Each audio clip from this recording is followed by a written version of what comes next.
اور جہاں جھگڑا ہو بھی جائے، نفس ہے اوپر نیچے ہو جاتا ہے،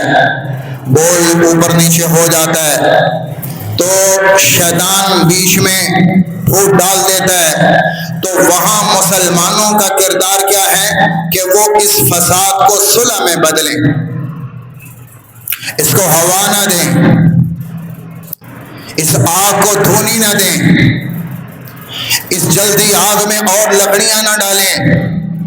بلکہ اس کو بجھائیں، ٹھنڈا کریں اور صلح کروائیں، صلح۔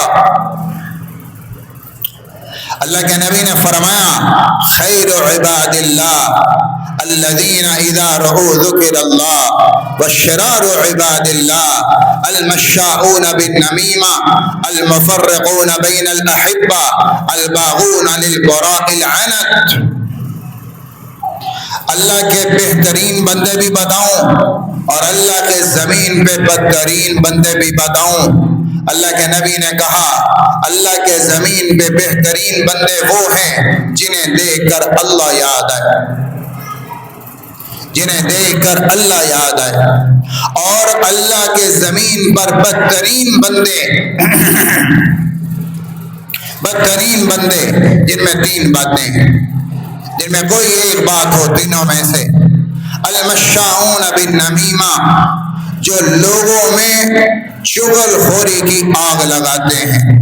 لگائی بھجائی کا کردار، ادھر کی بات ادھر، ادھر کی ادھر، ادھر کی ادھر، ادھر کی ادھر، تاکہ ان کے بیچ میں آگ لگے، ان کے بیچ میں لڑائی جنم لے، ان کے بیچ میں لڑائی اور فساد کی آگ لگے، اور یہ رشتے ٹوٹیں اور یہ خاندان بکھریں اور یہ دو آدمی ایک دوسرے کے مخالف بنے، جو ادھر کی ادھر اور ادھر کی ادھر سناتا ہے۔ المشاؤون بالنمیمہ، یہ چغل خور، یہ چغلی کرنے والا، آپ نے کہا زمین پر سب سے بدترین بندہ، لا يدخل الجنت نمام،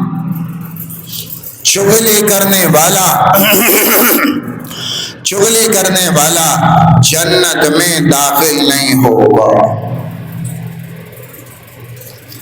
یہ کوئی مفتی صاحب نہیں کہہ رہے، عالم صاحب نہیں کہہ رہے، پیر اور بزرگ اور مولوی نہیں کہہ رہا، اللہ کا نبی کہہ رہے لا يدخل الجنت نمام، چغل خوری کرنے والا جنت میں نہیں جائے گا۔ تو ایک کام مشاؤون بالنمیمہ، سب سے برے زمین پر وہ ہیں جو لگائی بھجائی کرتے ہیں، کان بھرتے ہیں ایک دوسرے کے خلاف، کان بھرتے ہیں۔ میرے نبی نے کہا لیس منا من خبب امرأة على زوجها او عبدا على سیدہ، جس نے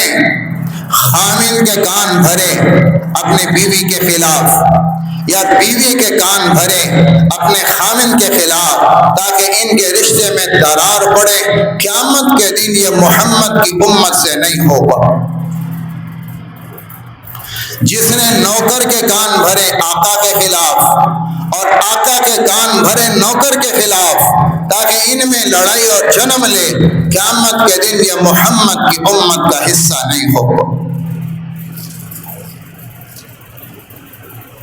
المفرقون بین الاحبہ، دوسری بات فرمائی دنیا میں سب سے برے بندے وہ ہیں جو آپس کے رشتے اور ناتوں کو مختلف وجوہات کے بنیاد پر توڑ میں بدلتے ہیں، محبت کرنے والوں میں جدائی ڈالتے ہیں اور رشتے اور ناتوں کو جدا جدا کرتے ہیں۔ یہ دنیا میں زمین پر سب سے گھٹیا آدمی، اس لیے تو غیبت حرام ہے، اس لیے تو حسد حرام ہے، اس لیے تو چغل خوری حرام ہے، اس لیے تو بہتان تراشی حرام ہے، اس لیے تو کان بھرنا حرام ہے، اس لیے تو زبان چلانا حرام ہے۔ اس کو کوئی حرام ہی نہیں سمجھتا۔ ہمارے معمولات کی بات ہے، نشستوں میں مجلسوں میں کسی کی عزت اچھالنا ہمارا عام سا کلچر، عام سی بات ہے۔ شراب پینا حرام، اور غیبت کرنا اس سے بڑا حرام، اور اس سے بھی بڑا حرام اللہ کا نبی کہہ رہا ہے کہ سود لینا، سود کتنا بڑا گناہ ہے، جس کو اللہ نے کہا اعلان جنگ، اعلان جنگ سود۔ تو آپ نے کہا تمہیں سود کی سب سے اعلیٰ قسم بتاؤں؟ اشد الربا، اخبث الربا، ارب الربا، سود کی سب سے سخت قسم اور سب سے بڑی قسم، جس سے بڑا سود کوئی نہیں۔ سود کی سب سے خطرناک قسم کیا ہے؟ استطالت الرجل فی عرض اخیہ المسلم، کسی مسلمان کی زبان سے پگڑی اچھالنا، کسی مسلمان عورت کی زبان سے دوپٹہ اچھالنا، اور کسی مسلمان کی عزت کے بارے میں اپنی زبان کو چلانا، اس سے بڑا دھرتی پہ سود کوئی نہیں، یعنی اس سے بڑا گناہ کوئی نہیں، کہ گناہوں میں سب سے بڑا گناہ ہے سود۔ اور آپ فرما رہے ہیں سود کی بھی سب سے بڑی قسم، سب سے بڑی قسم وہ یہ ہے کہ آدمی زبان سے کسی کی عزت اور کسی کا دوپٹہ اور کسی کی پگڑی اچھالے، اس سے بڑا سود کوئی نہیں۔